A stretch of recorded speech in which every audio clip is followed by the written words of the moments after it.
Okay, so I've just been reading through comments on this channel, and I got one on the 3D printer video where I was speaking about my experience with getting the Prusa XL and how it wasn't a very smooth experience because there were some things broken with it, some things a bit faulty, Prusa hadn't installed like a ribbon cable correctly, and then the customer support was a bit lacking and stuff like that. And I got one comment that I kind of forgot to address in advance, which is that someone said it's their opinion that the Prusa XL was not the right 3D printer that I should have started with because it's too big and too complicated for a beginner. And that comment has accidentally stumbled on something that I feel very strongly about. First of all, no, it's not, but I'm going to explain why. And it's not your fault. I'm not going to show your username because I don't want to make it look like I'm getting angry at you, but there are a few things that I think people generally believe or people do that really tick me off like pet peeves. So a little bit of pre-warning, right? I'll make it fair. One of them is when people say something's impossible. That's one pet peeve, especially if it's like a technical zone you're thinking about, whether it's a possible piece of software or hardware or a feature that seems a bit complicated and someone says, oh, that's impossible. It's not something that could be implemented, all these technical issues, whatever. I just think that's lazy thinking. Same thing about reality, you know, thinking about some theoretical piece of hardware. Is it possible? Isn't it possible? If someone says it's impossible, I think, okay, you're not God. I don't really believe in God, okay? I believe in a complex set of things, but you're not a hyper being. You're just a human being. If you want to claim to understand all of complex reality, all of the possible things throughout the entire universe and beyond, what is and is not possible, and believe that, okay, you have the power to say whether this particular idea is or is not possible, then sure, but I don't believe you. The impossible mindset is one of those things. Another pet peeve of mine is like in creative technical communities where there are lots of people experimenting with different things. I love experimentation. I consider myself an R&D artist, research and development artist, alongside the friends I surround myself with. We tend to congregate. So I like seeing people experiment with new things. Again, it kind of comes back to that impossibility thing. If there's an outlier that wants to try doing their own thing and break convention, doing something that a lot of other people around them thinks impossible, then all the power to that person. So my second pet peeve that goes along with that is when someone says, oh, you shouldn't do something this way, you should do it this way. I'm okay with people sharing experience and sharing the things they've learned. That's what I do, that's what my friends do, but it's when you're seeing someone that's trying to do their own thing and then someone else comes along and says, I see you trying to do your own thing, stop.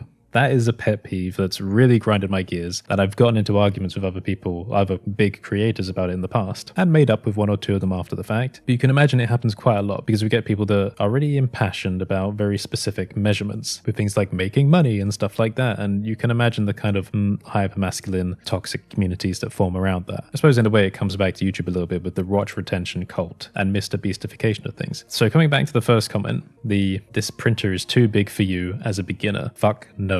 The reason I say that is because, well, here's a question for you actually, as a way of explaining this. If you consider yourself to be maybe slightly older than the average YouTube age, right? I don't know who's watching at the moment, but just as a full experiment, have you ever seen much younger people in the community doing amazing things that you don't know how to do? Okay, so we'll think about Blender, because I know a lot of people in the Blender community, because I have heard this a lot on the other discussion videos. They say, oh, I feel dejected because every time I look on Reddit or Twitter, I see like a 13-year-old that's doing something amazing and I don't know if I can catch up. Do you recognize that? Do you recognize that feeling? Why do you think that 13-year-old is like a freaking prodigy of art and tech art? Because it's more than just art, it's like this whole realm of understanding of technical experience. Why do you think a young kid has a leg up over someone with potentially years of experience in the industry already, but that kid is out of the ordinary? I'll tell you one reason why. Because they don't give a damn. Like, they don't care about the cognitive boundaries imposed by things such as, oh, this thing is advanced, therefore I shouldn't touch it. The fastest way people learn is by, and you've heard this before, moving fast and breaking things. You will learn more by jumping in the deep end, which is why literally one of the fastest ways to teach people to swim is just to push them into a body of water. I don't recommend doing that, but it makes a point. If I started with a beginner 3D printer, what I would do is I would look at it, it would work probably perfectly fine, but I would go, huh, that's cool, and then get bored. And the reason is because there's no challenge, I haven't learned anything, and the quality of the print will probably be less as well than an expensive printer. So I'll look at it and I'll go, yeah, it's kind of okay, but maybe it needs some more years of work and I'll just do something else instead. I'll look at the amount of space, like the volume that I can put with it, and go, it's kind of limited with what I can do with it. So all these ideas in my head, they're not really going to apply here. So all of that dejection created by the disappointment in that is just going to lead me to work on other things instead. Then that printer is going to gather dust and I won't care. The thing about a massive printer, even though it's broken and it's a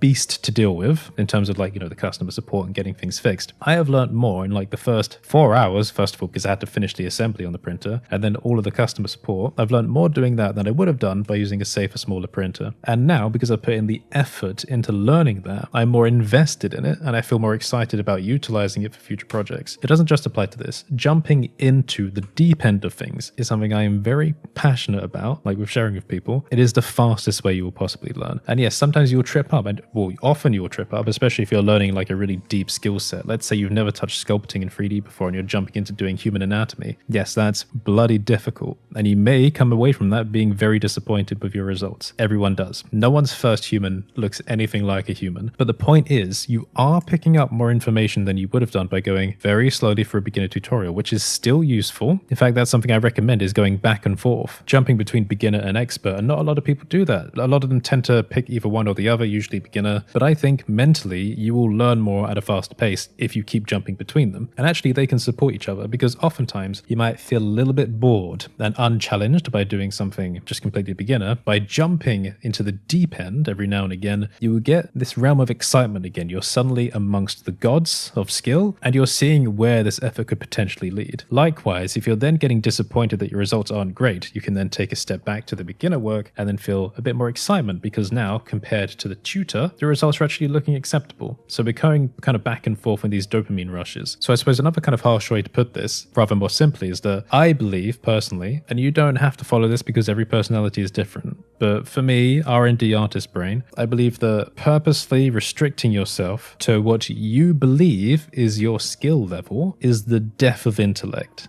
Part of the reason for that is also because you are not aware of how much you understand, and you're not aware of what your skill level actually is. So another way to explain that is, again, through the lens of Blender. A lot of people that use Blender don't understand how good they are at making artwork, or what they're actually capable of. And the reason is because the human brain has not evolved to hold every single memory you've ever had in its active conscience, so short-term memory, at once. So if you imagine that you've used Blender for like 20,000 hours, you're not going to be replaying back those 20,000 hours in the moment right now. You can't remember all the projects you've done, but because you're unable to hold this memory, you lack the confidence to say that, oh yes, I have actually done the work and been through this process. That's kind of where imposter syndrome comes from as well. And I've done stuff where I've cycled in and out of imposter syndrome cycles, where I've then gone back into Blender, just sat down, had fun, and then surprised myself with what I've been able to come up with. Because that's something I think you should do. You're kind of then reintroducing this evidence into your more recent memory to say, actually, you are capable of doing these things. Something interesting as well that I've found from speaking to other R&D artists is that we found that our skill develops even when we're not actively expressing it through exercises in Blender. Oftentimes because we are utilizing our brain on other creative projects which have a lot of overlap in their skill sets, oftentimes things like composition. For example, if you're doing 2D artwork on the side of doing Blender, and maybe you haven't actually touched Blender for a while, when you come back to it, you might find that you've actually evolved in some way. Maybe it's not necessarily just skill, but also in style, because you've adopted something from your time away. There's a Venn diagram of overlapping skills and knowledge, oftentimes composition, and I think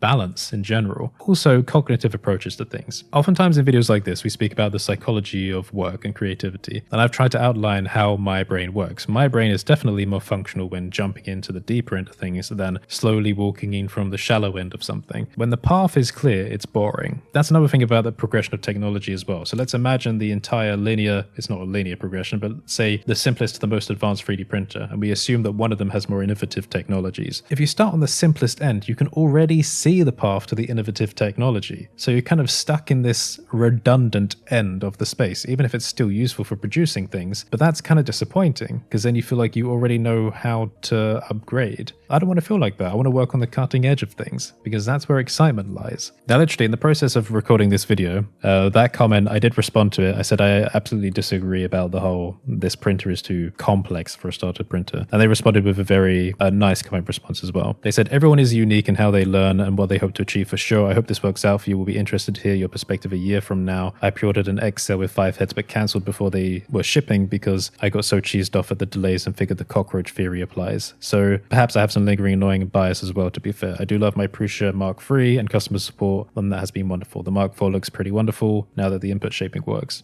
So just wanted to put that out there, a little bit of a cognitive dive into things. Like we said, you don't have to think the same way that I do, but if you do maybe see some kind of reflection in yourself as a research and development kind of mind, then if you want to learn fast, dive in the deep end and see where it takes you. Otherwise, have a great day. Maybe leave an emoji in the comments if you made it this far, and I will see you next time.